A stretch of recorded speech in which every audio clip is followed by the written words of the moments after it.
In the previous lesson, we learned how to calculate for the changes of H, which is enthalpy, or the changes of G, or the changes of S, and they all have the same equation as the sum of the product minus the sum of reactants.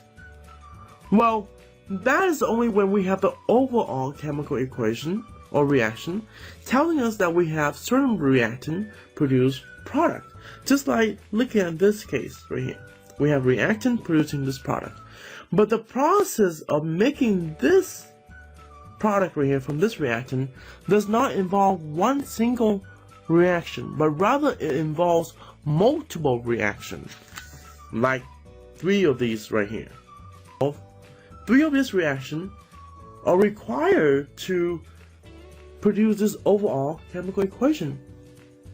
And then each one of those has specific delta H.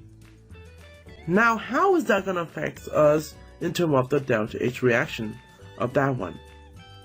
So basically, can you calculate for the delta H reaction of this one right here from the given data? Well, there is something called the Hess Law. Now, the Hess Law basically states that the overall enthalpy changes in a reaction, which is right here, delta H reaction, is the sum of all the reaction. Basically, the sum of all of this, you add all of them together for the process. So the process of this one take 3 reactions or require 3 separate reactions. You basically add all of them together, you will get your delta H of this one. Okay? Now here is the most important thing. This part right here. And that's the term independent. Well, independent means that does not depend on which order it will happen. This could happen first, this could happen first, and this could happen first, and this could happen last. So basically it's like this. Let's say you are hiking and you're going up here. It doesn't matter if you take this path like that, or you can take a straight path like this way. In the end, you still get there. Does that make sense? So you have your reactants over here, your reactants, okay? And this will be your product. So it doesn't matter which path you take, you still get your product in the end. And that's the beauty behind the Hess Law. You can manipulate this equation to get what you want. In order to use the Hess Law, there are 3 things that you need to look at. Pretty much 2 things, actually. That is, when you manipulate this equation, that is, if you reverse the equation, that means this product becomes reactant, you would do the same thing to the sign of delta H. Okay? If this is positive and you reverse it, it becomes negative. Then the other part is that if you multiply the reaction, that means you have to change the coefficient to match one of those. Now, if you multiply the reaction so that you can change the coefficient, so that way it matches with this overall, then you have to multiply the values of delta H by the same number. And lastly, you just combine all of them together with the new changes of delta H. So that's a lot of information, okay? And then the main strategy is always look at your overall equation and focus on the substances that are only written once in all the equation. And of course, in the process, you're going to write out the changes. So that way you can keep track of it.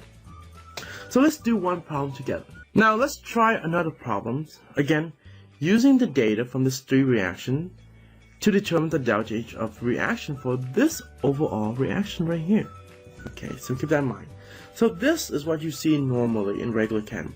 But in AP Chem, to do this process itself, from this reactant produces product, is actually require 3 separate reactions. Now, does the order of event or reaction really important? No. Based on the Hess Law, it is independent of the result, okay? But the overall changes will always be the sum of product minus the sum of reactant. Of course, if we have the table, we can solve that directly by looking for each one of those, but we don't. And we are given an alternative. In this case, we go back to the rule and look at the same strategy, right? Focus on the substance that are written only once. Now, we look at this. Let's look at H2SO4. How many times do you see it's written in here? Oh, it's only once right there. So we can circle that and we box that. We want to pay attention to it. How about SO3?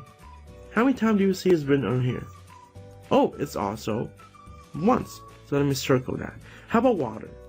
Well, never mind, water's everywhere. And they will also have H2S and O that are not on here. So we have to realize that it's being cancelled out in the process.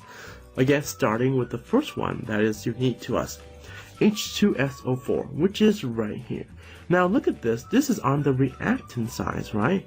But over here is on the product side. So what do we have to do? Of course, we have to flip it. So that way, it's all on the reactant side. But look at the coefficient. Do we have the coefficient of 1 here and the coefficient of 1 there? So that's good. So all we have to do is just flip it, which we have to multiply by -1. Because based on the rules, when you reverse the reaction, you change the sign, which is the opposite of it. Now, let's reverse this reaction. We have H2SO4, and of course the state of matter is very important as well. The different state of matter, you cannot cancel them out. So this one is 2O2 gas form plus H2S in gas form. Okay, we are done with that part. Now let's look at SO3. SO3 is on the product side, which is right here as well. So do we have to make any changes to SO3? Well, we'll see. Now let's look at SO3. SO3 is on the product side, and it's on the product side here as well. So let's look at the coefficient. It's 1. It's 1. So do we have to make any changes? No. So that remains the same. So we can just box that out and say that remains the same. Oh, let me rewrite again. So that way we can see more clearly. H2S G plus 2O2. So that way we can cancel out easily, right? SO3 G plus H2O L, which is liquid. And we don't have to do anything to it.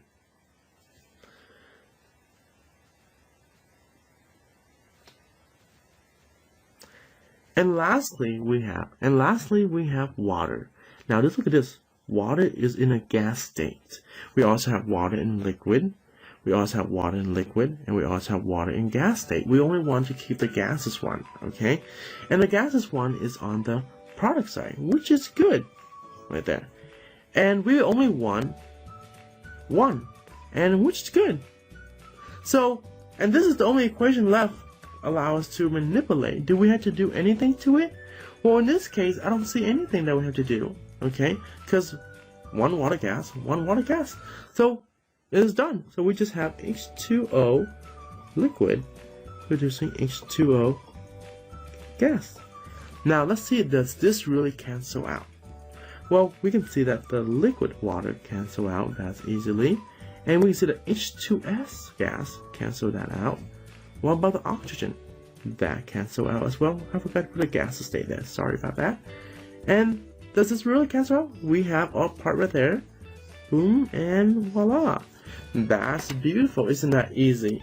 Look at that. It looked complicated. It was really easy if you take the time to write out all the work. So the overall change is really just this part right here, isn't it? So let's use our calculator and plug them in. Of course, we use parentheses and plug everything in. We have -1 times that negative answer, which is -235.5, parentheses to group that together, and we just add negative, okay, remember, don't use this minus sign as a negative, 207, add 44, and give us our answer of 1.